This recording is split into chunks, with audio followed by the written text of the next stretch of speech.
culture are these Pokemon cards and Monster High. And WWE aren't going to write storylines about Monster High and Pokemon cards. Or maybe they will out of desperation. I don't know. Yeah, I mean, it's just, you never know what Vince McMahon will try.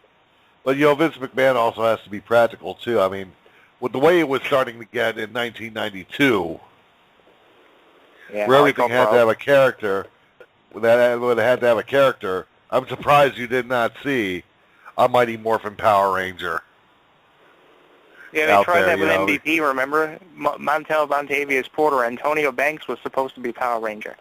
But they ruined that and ruined him with TNA. Yeah. Yeah, well, MVP was looking to try to make an impact. This guy settled for less money to go work in TNA because he knew other named wrestlers were leaving and some of the originals were leaving, and he accepted less money because he thought he could make an impact there. I know that story with him. When he wasn't going to make the impact anymore and they'd given up on him, that's when he got out of there. He got out of his contract, and that was it. Yeah, MVP would have never amounted to anything in TNA wrestling. I mean, the Bound for Glory pay-per-view was terrible. That was ridiculous. And you notice something with that yet? That Matt Hardy gave up the title? That Matt Hardy, as soon as he won, he gave up the title in the storyline. And now they got this big thing that they're doing that's pretty lame. And Matt Hardy is not even in it. Yeah, Matt Hardy is I think he's losing his mind altogether, Matt Hardy. I think the Hardy Boys are definitely train wrecks now. The only one that ever come into Hardy Boys that was actually worth talking about was Jeff Hardy. I mean, the other Hardy Boy, Matt Hardy is just someone who believes that he's the man.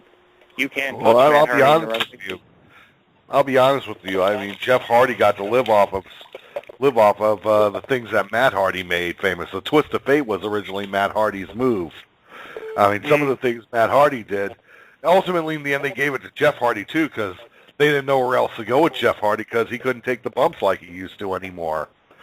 He wasn't going to do he wasn't going to be able to do that backflip off the top or whatever that move was he did. I believe it was the shooting star press.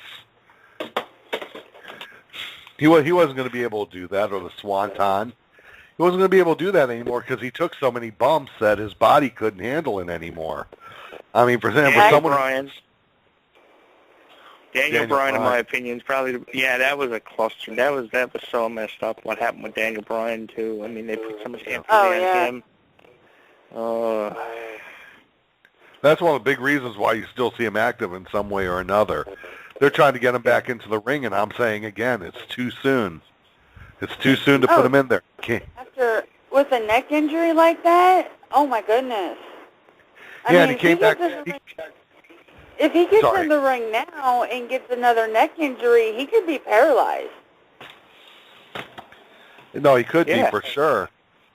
He could be. And if I get another hand injury, my career is over because I won't be able to hold the phone with my left hand, which is what I am, left-handed. Then my radio career is done. If I can hold the phone, if I under hand injury can still host radio, Daniel Bryan could come back from a neck injury. Give people hope. But I'll tell you, the situation and what it's and what it is for wrestling today. This hurts them. I know. I can't blame WWE for what happened to Daniel Bryan. I will blame them as far as him returning too soon. But Daniel Bryan, that was wear and tear from all his time on the independents. He spent a lot of time on the independents. He originally was looking at trying to be the NWA champion at one time, and from what I heard, they almost did make him the world champion because they were not overly impressed by anything at that point with Brent Albright. No. So I mean, there was a lot to be said there with that. But yeah, that's the type of thing that goes on in wrestling too. I mean, and that's what and I'll say it again. You brought Daniel Bryan back way too soon. You know, it was too soon for him. It was too soon for him. You made him the Intercontinental Champion, and if he were healthy, it would have been great. Cena, the U.S. Champion with his U.S. Open Challenge. Daniel Bryan, the Intercontinental Champion, brings prestige back to both those two titles with those two. Yep. But you were looking for something long term, and Daniel Bryan would have given it to you as the Intercontinental Champion. But again, and that screwed up. That fooled up altogether, and they had nothing again. They had nothing to fall back on. Exactly my point, and I just think at this point with Daniel Bryan, whatever return he makes, he needs to wait till WrestleMania time to really make that return. Point, the rate we're going, the biggest return in wrestling, the biggest comeback is me. Yeah. That's but it. they don't have. Here you got to understand something. If they don't have a storyline for you, they're going to put you in with Big Show. Yeah. Well, Hey, I'll still make Big Show more famous than what he is. You'll come up with a storyline? Yeah, I can come up with a storyline for you. Okay, let me know what that is, and Well, we'll go with that. it all depends on what. It all depends on if you want to be a heel or what you want to portray yourself as. So. I don't know. People have betrayed me as so many things over the years. I don't know really what to put the finger on. Some people have accepted me for 17 years. Other people haven't. I don't know. I don't know if I'm a fan favorite, a heel, a neutral, a Jimmy Crack Corn. I don't know what I am. Oh man. So yeah, every label that you could put on somebody, in the wrestling business, I've had it at some point. Merc, fan, super fan. Oh man. But I have yet to be inducted into the Pro Wrestling Hall of Fame. That needs to happen. There you go. Just a quick reminder here, we are going till 11 o'clock, and for those of you that are there in the Mixler chat room, if you stay there, immediately following will be my my interview I did last year with Michael Bloodgood.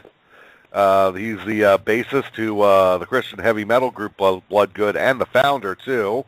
A group in which Oz Fox actually from Stryper plays with them whenever Stryper's not doing anything, and I believe Oz Fox is actually working with Michael Bloodgood now, so got a lot of things happening there. Yeah, and plus I'm back for the first time in 5 months, so if you got a question for me, you better get them in. God knows when I'll be back again. Yeah, we're looking at we might see a Christmas Eve show, or Christmas night show, I should say, with Jonathan Clarke. Christmas night. Everyone remembers Christmas last. Yeah, everyone remembers. And that'll be Jonathan Clarke. And for those of you on Mixler listening to this will be a chance to hear Jonathan Clarke exclusively, too, at that point, too. So. Oh, yeah.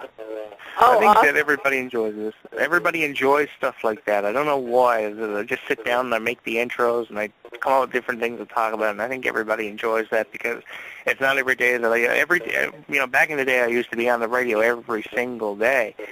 And it's just to the point now where I've got so much going on that I just can't be anymore. But I enjoy, coming in every once in a while and doing something. So hopefully maybe we'll get in sometime before Christmas. You don't know, but sometime within the next 3 months I'll be back again, and we'll go from there.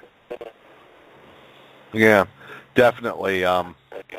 Definitely be a lot of fun there. Of course, Christmas is right around the corner. To me, we're coming up to Halloween, and people often ask me where the holiday season starts. A lot of people say it starts on Thanksgiving. I disagree. I think it starts right after Halloween. So it starts when I come in and host a show. Whenever you can't have Christmas or the holidays without me. Of course, Thanksgiving is coming up, and a lot of things happening, and that's going to be a milestone for us on Thanksgiving Day with the traditional Thanksgiving show that I'll be doing, and I'm actually working on seeing if I could actually get a guest, even if it's going to be pre-recorded because it's Thanksgiving morning. and we are working that one out. That will be something that I am going to talk to. I'm actually talking to Michael to see if he can actually help get me in with Oz Fox. So I'm actually going to be sending Michael Bloodgood an email where that goes. We're looking at also, me and Bob, I actually sent Bob a couple of